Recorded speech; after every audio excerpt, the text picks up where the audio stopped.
साथियों, आप सभी को बता देना चाहता हूँ कि महोबा ज़िले के जो अधिकारी हैं, हमारे जिला दिव्यांगजन सशक्तिकरण अधिकारी द्वारा एक प्रेस विज्ञप्ति जारी की गई है। इसमें ये कहा गया है कि चलो इसको पहले पढ़ लेते हैं, फिर आगे बात करते हैं। कि समस्त दिव्यांगजनों को अवगत कराया जाता है कि वित्तीय वर्ष 2024-25 यानी कि जो अभी करंट में वित्तीय वर्ष चल रहा है, अभी जो वित्तीय वर्ष चल रहा है वो चल रहा है 2024-2025, यानी कि वित्तीय वर्ष की जो साल होती है वो होती है 1 अप्रैल से 31 मार्च, यानी कि 1 अप्रैल से 31 मार्च तक एक वित्तीय वर्ष मानी जाती है। तो इसी वित्तीय वर्ष में 2024-25 अभी जो चल रही है, इस वित्तीय वर्ष में कहा गया है, एक नोटिफिकेशन जारी किया गया है किनके द्वारा, ये जो हमारे महोदय हर्षवर्धन नायक जी हैं, इनके द्वारा एक विज्ञप्ति जारी की गई। इसमें कहा गया है कि पेंशन की प्रथम त्रैमासिक की धनराशि लाभार्थियों के खाते में प्रेषित की जा चुकी है। यानी कि जो पेंशन 2024-25 में वित्तीय वर्ष में मिलनी थी, वो राशि प्रथम किस्त जमा कर दी गई, यानी कि उनके खाते में पहुंच चुकी है। कितने रुपए? 3000 रुपये। अब जो वृद्धा पेंशन हो या विकलांग पेंशन हो, फिलहाल हम यहाँ बात कर रहे हैं विकलांग पेंशन की। विकलांग पेंशन की राशि 3000 रुपये उनके अकाउंट में क्रेडिट कर दी गई है। अब कितनी किस्तें मिलती हैं एक साल में? एक साल में मिलती हैं 4 किस्तें, यानी कि 4 किस्त। एक साल में जब 4 किस्तें मिलती हैं, चलो इसको पहले मिटा लेते हैं। मिलते हैं कितने? 3000 रुपये एक किस्त में, और मिलती हैं टोटल 4 किस्तें प्रत्येक वित्तीय वर्ष में। तो कितना हो गया? 3 महीने में मिलती है। यहाँ लिखा हुआ है त्रैमासिक, प्रथम त्रैमासिक, यानी कि 3 चौके 12,000 रुपये आपको मिलते हैं साल में। विकलांग पेंशन जिन्हें मिल रही है उन्हें 12,000 रुपये साल में मिलते हैं, यानी कि 1,000 रुपये प्रति माह। 1,000 रुपये प्रति माह की दर से पेंशन प्राप्त हो रही है। इस विज्ञप्ति में कहा गया है कि शासन व निदेशालय दिव्यांगजन सशक्तिकरण विभाग लखनऊ के निर्देशानुसार से अवगत कराना है कि दिव्यांगजन पेंशन की त्रैमासिक धनराशि आधार बेस्ड पेमेंट के माध्यम से प्रेषित की जा चुकी है।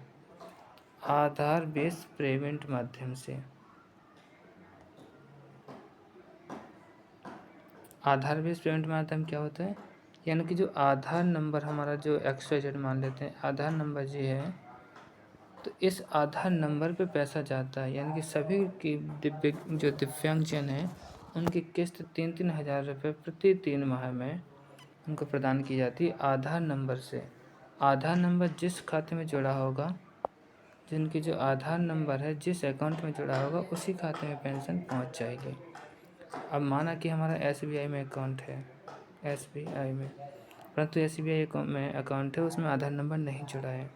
फिर हमारा इंडियन बैंक में है, इंडियन बैंक में आधार जुड़ा हुआ है, तो फिर किसी भी व्यक्ति की जो वृद्धा पेंशन है या विकलांग पेंशन या विधवा पेंशन है, वो पेंशन आएगी तो इस अकाउंट में नहीं जाएगी, इस SBI में नहीं जाएगी, क्योंकि इसमें आधार लिंक नहीं है। तो आधार से पेमेंट होना है तो अब ये जाएगी तुम्हारी इंडियन बैंक में।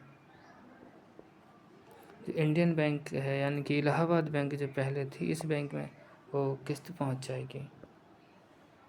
इसी को कहते हैं आधार बेस्ड पेमेंट, यानी कि आधार नंबर से पेमेंट जब होता है उसको आधार बेस्ड पेमेंट कहा जाता है। अब किसी के खाते में पैसे नहीं डाले जाते हैं, यानी कि यदि आपने जो अकाउंट नंबर लगाया उस अकाउंट नंबर से पैसे नहीं जाते हैं, पैसे जाते हैं अब आधार कार्ड से। आधार कार्ड से पैसे जाते हैं। जिस बैंक में आधार कार्ड जुड़ा होगा उसी बैंक में पैसे पहुंच जाएंगे, चाहे वो bank Indian post payment bank हो और चाहे तुम्हारा SBI बैंक हो, HDFC या इंडियन बैंक, यानी भी कोई भी बैंक हो जहाँ पे आधार कार्ड जुड़ा हुआ है उसी बैंक में पैसे पहुंच जाएंगे। इसी को कहते हैं आधार बेस्ड पेमेंट।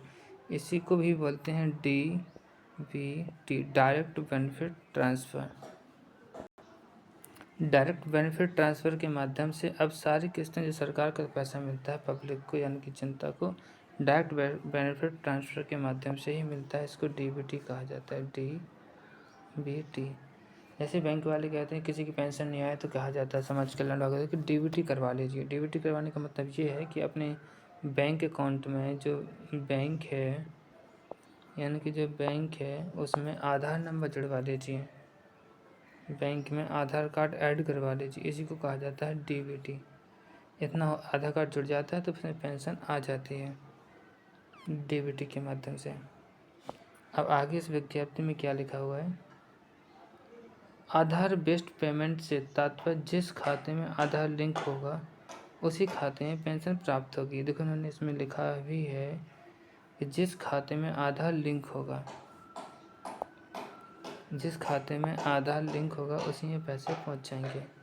यानी कि हमारा वो एक बार पहले बता चुका हूँ, SBI अकाउंट है हमारे पास, इंडियन पोस्ट पेमेंट बैंक की है, इसके बाद इंडियन बैंक भी है हमारे पास, HDFC भी है। इसमें आधार कार्ड जुड़ा है, इसमें नहीं जुड़ा, इसमें नहीं जुड़ा, इसमें नहीं जुड़ा, तो किसी भी बैंक में पैसा नहीं पहुंचेगा, बल्कि SBI अकाउंट में पैसा पहुंच जाएगा जो पेंशन का होगा। अब आगे क्या कहते हैं इसमें, अतः आप सभी से अपेक्षा की जाती है कि दिव्यांगजन पेंशन की द्वितीय किस्त से पूर्व यानी कि 15 सितंबर तक अपनी बैंक शाखा में जाकर अपने खाते में आधार लिंक व, इसमें लिखा हुआ है, चलो इसको मिटा लेते हैं थोड़ा सा, आधार लिंक व NPICI कराना सुनिश्चित करें। यानी कि जब भी ऑर्डर आया है पब्लिक के लिए, जो इसके लाभार्थी हैं ये विकलांग पेंशन के, उनके लिए ऑर्डर आया है कि 15 तारीख से पहले, यानी कि 15 सितंबर से पहले, 15 सितंबर 2024 से पहले अपने DBT करवा लें। यानी कि आधार कार्ड में, यानी कि अकाउंट नंबर में आधार कार्ड ऐड करवा लें, आधार कार्ड है जो वो ऐड करवा लें, जिससे कि पैसा उनके खाते में पहुंच सके समय से। जिस किसी लाभार्थी की पेंशन रुकी हुई है तो वो पहले DBT करवा के देख लें अपना, यदि और कोई समस्या नहीं है तो DBT के माध्यम से में पैसा जाता है खाते में, तो अपना DBT जरूर करवा लें। वो भी कब, 15 तारीख से पहले, 15 सितंबर से पहले करवा लीजिए। और देखो ये ऑर्डर कहाँ कहाँ गया है, जिला अधिकारी महोदय जी के पास गया, मुख्य विकास अधिकारी के पास है, जिला प्रबंधक, जिला अग्रणी बैंक वालों को भी पहुँचा दिया गया है, SDM महोदय जी को भी, खंड विकास अधिकारी को कवरई, चरखारी, जैतपुर, पनवाड़ी में, अधिशासी अधिकारी नगर पालिका महोबा, नगर पंचायत, यूँ कहें कि लगभग सब जगह पहुँचा दी गई ये सूचना हर्षवर्धन महोदय जी के द्वारा कि 15 सितंबर से पहले बैंक में DBT करवा लीजिए, जिससे कि उनकी जो पेंशन है समय से उनके खाते में पहुंच सके और लाभार्थी को इसका फ़ायदा मिल सके। एक बात और समझ लीजिए कि प्रति माह 1000 रुपये प्राप्त होता है, 1000 रुपये प्रति माह, यानी कि साल में 12,000 रुपये पेंशन प्राप्त हो रही है। इतना आप करवा लीजिए, DBT करवा लीजिए, आपके सभी के खाते में पेंशन आना सुनिश्चित हो जाएगी, रुकेगी नहीं। आप मुझे इजाज़त दीजिए, धन्यवाद।